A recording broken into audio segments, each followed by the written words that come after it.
पिछली वीडियो में साथियों आपको बताया था 1 से लेकर 20 तक क्वेश्चन और ये क्वेश्चन आपका था सिंगल फेज इंडक्शन मोटर से संबंधित। जो कि पिछली वीडियो में मैंने आपको 3 फेज इंडक्शन मोटर से भी संबंधित क्वेश्चन बताया था। लेकिन कल की डेट में 1 से लेकर 20 तक क्वेश्चन आपका था वो था सिंगल फेज इंडक्शन मोटर से। और आज हम स्टार्ट करने वाले हैं क्वेश्चन नंबर 21 से। तो यदि आपने पिछली वीडियो नहीं देखी है तो चैनल पे अपलोड है, वहां से आप देख लीजिएगा। तो चलिए क्वेश्चन स्टार्ट करते हैं क्वेश्चन नंबर 21 से। पहला क्वेश्चन पूछा जा रहा है कि डीसी मोटर में बैक ईएमएफ का मान किस पर निर्भर करता है।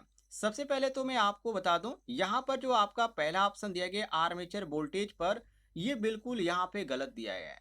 क्योंकि आर्मेचर वोल्टेज जो होता है वो बैक ईएमएफ को प्रभावित करता है, लेकिन इसका कोई भी यहाँ पे संबंध नहीं होता है, निर्भर का बिल्कुल भी यहाँ पे संबंध नहीं होता है। तो इस कारण यहाँ पे हमारा ए ऑप्शन ही गलत हो जाता है। बी ऑप्शन दिए गए लोड करंट पर, तो ये साथियों बिल्कुल गलत है। क्योंकि बैक ईएमएफ जो होता है वो लोड करंट के बजाय स्पीड पे निर्भर करता है, तो ये जो है हमारा गलत है।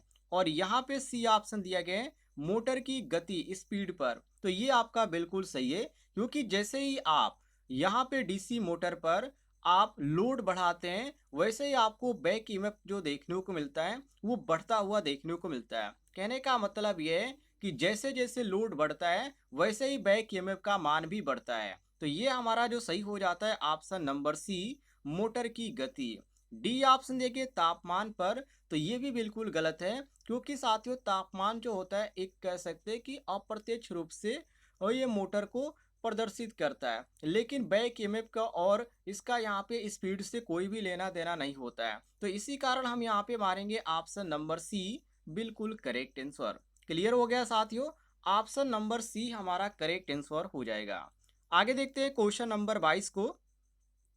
क्वेश्चन नंबर 22 में पूछा जा रहा है कि सिंगल फेज इंडक्शन मोटर का उपयोग मुख्य रूप से कहाँ किया जाता है। तो सिंगल फेज जो मोटर होती है इसका ज़्यादातर उपयोग जो किया जाता है घरेलू ही उपकरण में किया जाता है, जैसे कि फैन हो गया और जो कि और भी बहुत सारे उपकरण हो गए, जैसे वॉशिंग मशीन हो गई, पंप हो गए, ग्राइंडर हो गए। ये सभी चीज़ों में क्या किया जाता है, सिंगल फेज इंडक्शन मोटर का ही उपयोग किया जाता है। बाकी यदि हैवी की बात करें, जैसे ट्रेन में भी उपयोग किया जाता है मोटर, तो ट्रेन में आपका डीसी मोटर होता है या 3 फेज मोटर का उपयोग किया जाता है। जैसे कि ए ऑप्शन दिया गया, ध्यान से देखिएगा, ट्रेनों में। तो ट्रेनों में आपका सिंगल फेज इंडक्शन मोटर का बिल्कुल भी प्रयोग नहीं किया जाता है। इसमें आपको देखने को मिलता है 3 फेज इंडक्शन मोटर और इस एक होता है डीसी मोटर। यही दो मोटरें ज़्यादातर देखने को मिलती है। और यहाँ पे बी ऑप्शन दिए गए बड़े इंडस्ट्रियल मोटर्स में, तो ये भी बिल्कुल गलत है। क्योंकि जब भी यहाँ पर बड़े बड़े जो उद्योगों में काम करने की बात आती है तो वहाँ पे 3 फेज इंडक्शन मोटर का ही उपयोग किया जाता है, सिंगल फेज का बिल्कुल भी नहीं किया जाता है। और सी ऑप्शन देखिए घरेलू उपकरणों में, तो ये बिल्कुल सही है।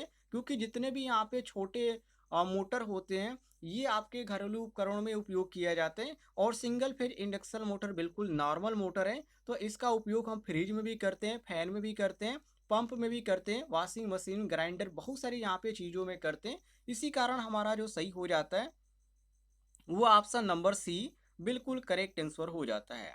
और डी ऑप्शन देंगे हाइड्रो इलेक्ट्रिक पावर प्लांट में, तो ये बिल्कुल गलत है। क्योंकि हाइड्रो इलेक्ट्रिक पावर प्लांट में 3 फेज यहाँ पे जनरेटर और मोटर का उपयोग किया जाता है, न कि साथियों सिंगल फेज का उपयोग किया जाता है। तो इसी कारण यहाँ पे हमारा सी ऑप्शन करेक्ट आंसर हो जाएगा।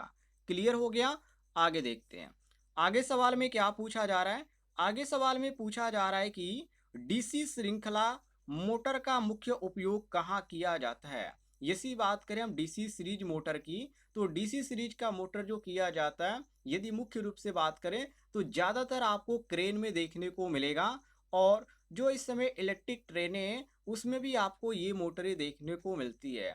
कहने का मतलब यह है कि जो डीसी सीरीज मोटर होता है उसका जो टार्क होता है, जो शुरुआत का टार्क होता है, प्रारंभिक टार्क होता है, वो काफ़ी ज़्यादा होता है, मतलब हाई प्रदान करता है ये डीसी मोटर। तो इसी कारण इसका जो उपयोग किया जाता है ट्रेनों में भी किया जाता है, यहाँ पे और भी बहुत सारे यहाँ पे चीज़ों में किया जाता है जहाँ पे टार्क की ज़्यादा ज़रूरत होती है शुरुआत में। तो हम यहाँ पे कह सकते हैं कि जो ऑप्शन में आपका सही दिया गया है वो ऑप्शन नंबर बी दिया गया है। बाकी यहाँ पे ए ऑप्शन दिया गया है लोहे की कच्ची चक्की में, तो ये बिल्कुल यहाँ पे गलत है।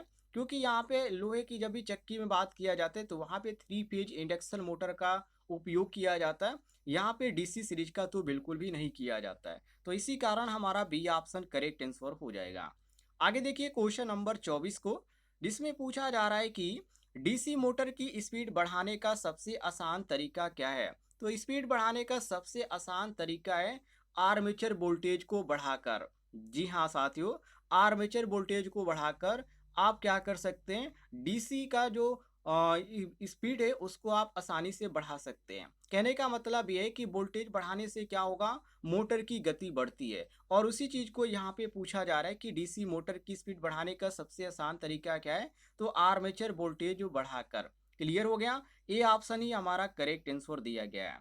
और बी ऑप्शन देंगे फील्ड करंट बढ़ाकर, जो कि बिल्कुल गलत है। क्योंकि जब आप फील्ड फ्लक्स बढ़ाते हैं तो यहाँ पर इसमें यदि फ्लक्स बढ़ता है तो स्पीड कम हो जाती है, ना कि बढ़ती है। तो इसी कारण हमारा बी ऑप्शन गलत हो जाता है।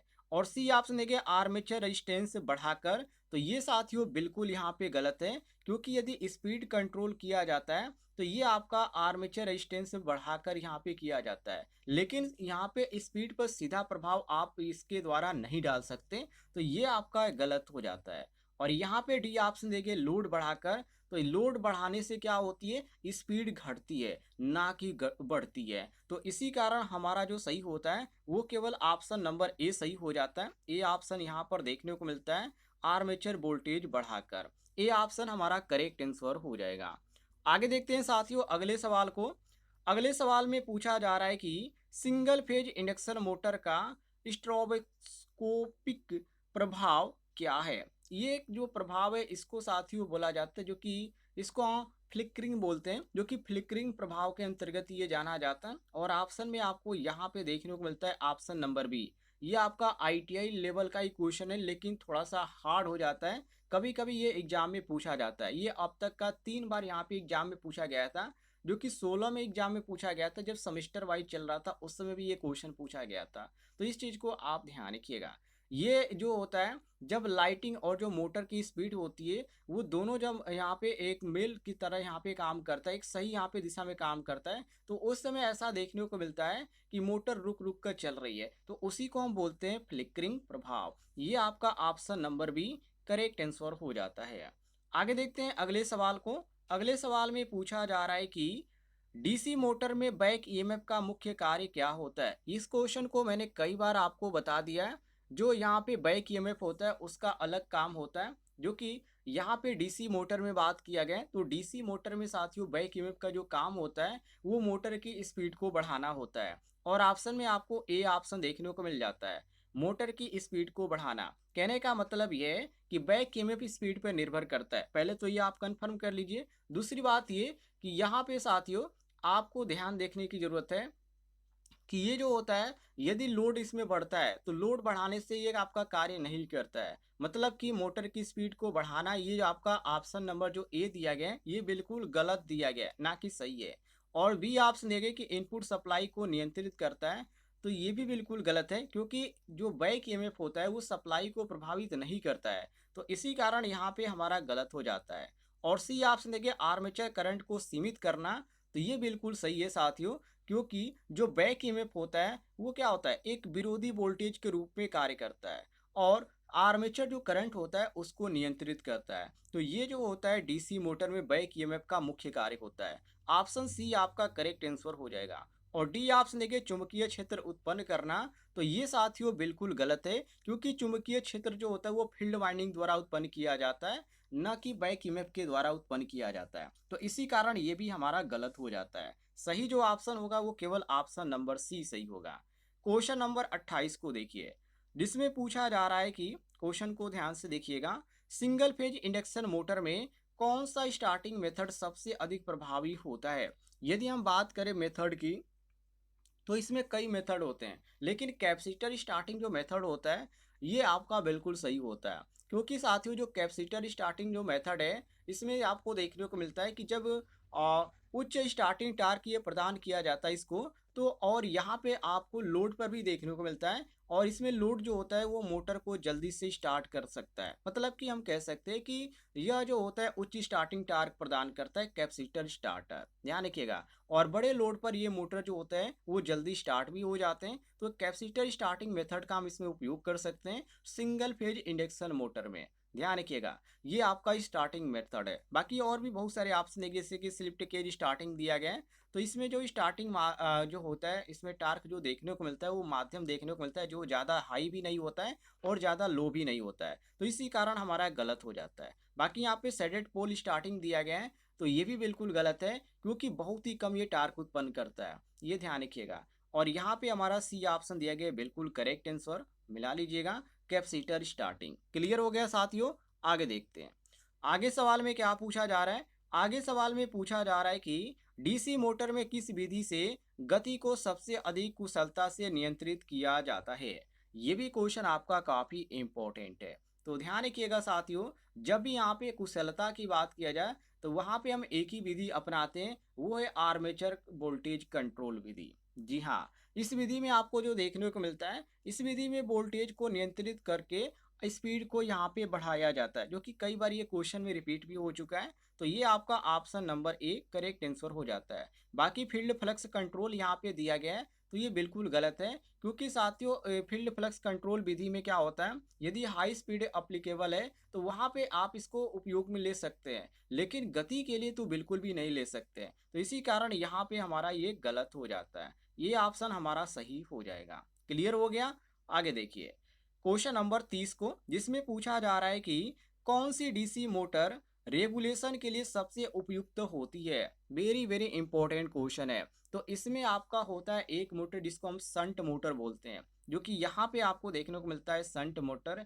ये आपका यहाँ पे उपयोगी होता है। ऐसा इसलिए यहाँ पे कह सकते हैं क्योंकि जो स्पीड रेगुलेशन होता है वो सबसे अच्छा यहाँ पे माना जाता है। आपको बता दें ऐसा इसलिए माना जाता है क्योंकि फील्ड जो करंट होता है इसमें स्थिर होता है। तो यहाँ पे संट मोटर में स्पीड कंट्रोल, स्पीड जो रेगुलेशन होता है ये सबसे अच्छा माना जाता है, क्योंकि इसमें जो करंट होता है वो क्या होता है, वो सॉरी जो स्पीड होता है वो क्या होता है, कंट्रोल में होता है। मतलब कि यहाँ पे जैसे क्वेश्चन पूछा जा रहा है कि डीसी मोटर रेगुलेशन के लिए सबसे उपयुक्त होता है, तो वो आपका डीसी मोटर होता है, जो कि यहाँ पे डीसी संट मोटर आपको देखने को मिलता है। ऑप्शन नंबर बी बिल्कुल करेक्ट आंसर। आगे देखते हैं क्वेश्चन नंबर 31 को, जिसमें पूछा जा रहा है कि सेडेड पोल मोटर का मुख्य उपयोग कहाँ किया जाता है। यदि बात करें सेडेड पोल मोटर के बारे में साथियों, तो जितने भी यहाँ पे छोटे उपकरण होते हैं जैसे कि पंखा हो गया, टेबल फैन हो गया, इन सभी में जो आपको देखने को मिलता है ये आपका सेडेड पोल मोटर ही देखने को मिलता है।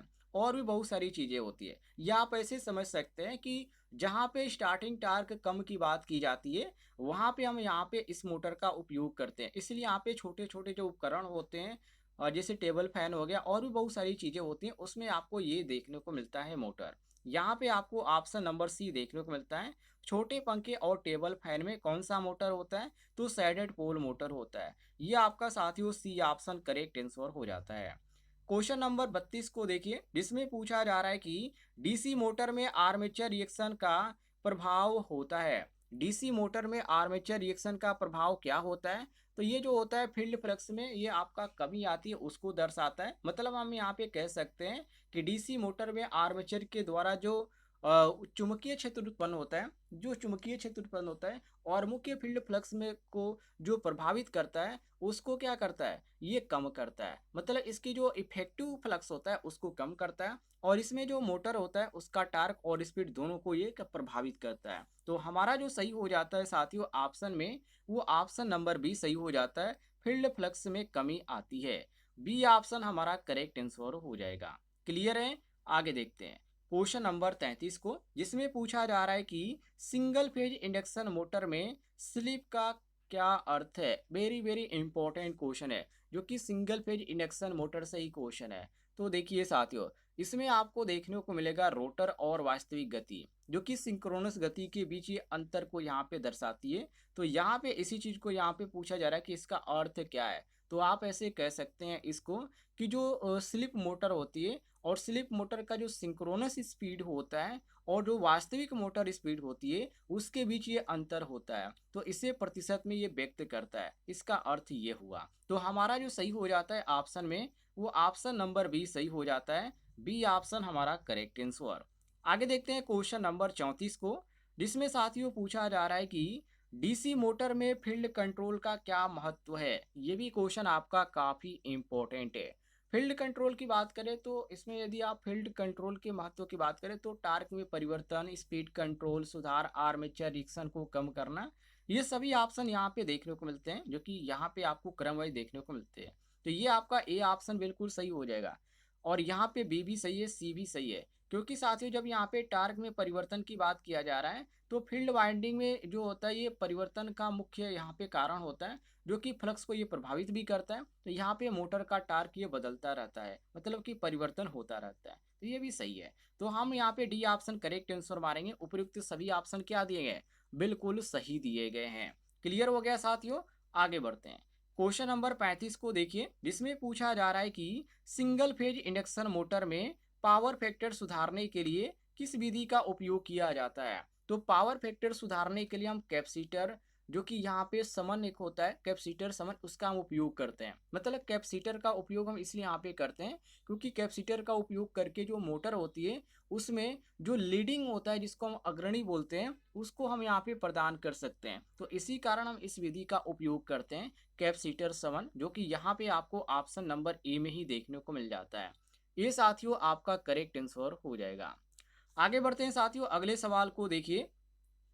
सवाल नंबर यहाँ पे 36 को, जिसमें पूछा जा रहा है कि डीसी मोटर में कम्यूटेटर का रख रखाव क्यों महत्वपूर्ण है। ये भी क्वेश्चन आपका इंपॉर्टेंट है। तो ये आपका जो होता है एक कह सकते हैं कि समान रूप में क्या करता है, धारा को प्रवाहित करता है। और जो कि यहाँ पे आपको ए ऑप्शन ही देखने को मिल जाता है ताकि करंट समान रूप से प्रवाहित हो सके। तो ये सबसे बड़ा यहाँ पे इसका फायदा होता है कम्यूटेटर का। ये आपका ए ऑप्शन देखने को मिलता है, बिल्कुल करेक्ट आंसर। क्लियर हो गया साथियों। क्वेश्चन नंबर 37 को देखिए। क्वेश्चन काफी इजी है। यहाँ पे अगला क्वेश्चन पूछा जा रहा है कि डीसी मोटर में स्पीड को नियंत्रित करने के लिए कौन सी विधि सबसे प्रभावी होती है। तो यहाँ पे आपका दिया गया armature voltage control, field flux control, armature distance control, ये सारी विधियां इसमें उपयोग की जाती है और प्रभावी भी होती है। तो हम यहाँ पे मारेंगे option number D, correct answer. Question number 38 को देखते हैं साथियों, जिसमें पूछा जा रहा है कि डीसी श्रृंखला मोटर मतलब डीसी सीरीज मोटर का प्रमुख उपयोग कहाँ किया जाता है। तो इसका उपयोग ज़्यादातर इस समय इलेक्ट्रिक जो ट्रेनें हैं उसमें यहाँ पे देखने को मिलती है और यहाँ पे ए ऑप्शन ही देखने को मिलता है। बाकी टेबल फैन में मैंने आपको अभी बताया था सिंगल फेज इंडक्शन मोटर होता है। मिक्सर ग्राइंडर में जो मोटर उपयोग किया जाता है यूनिवर्सल मोटर होता है। लैपटॉप की बात किया गया तो डीसी इसमें सर्वे मोटर का उपयोग किया जाता है। और भी मोटरें होती है जो कि एक और मोटर होती है जिसको हम ब्रशलेस डीसी मोटर बोलते हैं, उसका भी उपयोग किया जाता है। तो हम यहाँ पे केवल ए ऑप्शन करेक्ट आंसर मारेंगे डीसी सीरीज मोटर के लिए। ये ऑप्शन हमारा सही हो जाता है। क्वेश्चन नंबर 39 को देखिए, जिसमें पूछा जा रहा है कि शेडेड पोल मोटर का प्राथमिक उपयोग कहाँ होता है। प्राथमिक उपयोग की यदि बात करें साथियों तो इसका जो उपयोग किया जाता है जो कूलिंग फैन होता है उसमें यहाँ पे ज़्यादातर देखने को मिलता है। ये आपका ए ऑप्शन करेक्ट आंसर हो जाएगा। शेडेड पोल मोटर में क्या होता है, जो स्टार्टिंग टार्क होती है वो कम होती है, इसलिए यहाँ पे जो छोटे लोड वाले जो यहाँ पे मोटरें होती है उसमें यहाँ पे ज़्यादातर इसका उपयोग किया जाता है। तो कूलिंग फैन यहाँ पे हमारा बी ऑप्शन करेक्ट आंसर हो जाएगा। अगला क्वेश्चन है और इस वीडियो का लास्ट क्वेश्चन है। इसमें पूछा जा रहा है डीसी मोटर में बैक ईएमएफ का क्या अर्थ होता है, मतलब बैक ईएमएफ का कार्य क्या होता है इसका। तो बैक ईएमएफ की यदि हम कार्य की बात करें तो इसका कार्य होता है आर्मेचर करंट को सीमित करना। और यहाँ पे आपको ऑप्शन में देखने को मिलता है ऑप्शन नंबर सी, बिल्कुल करेक्ट आंसर।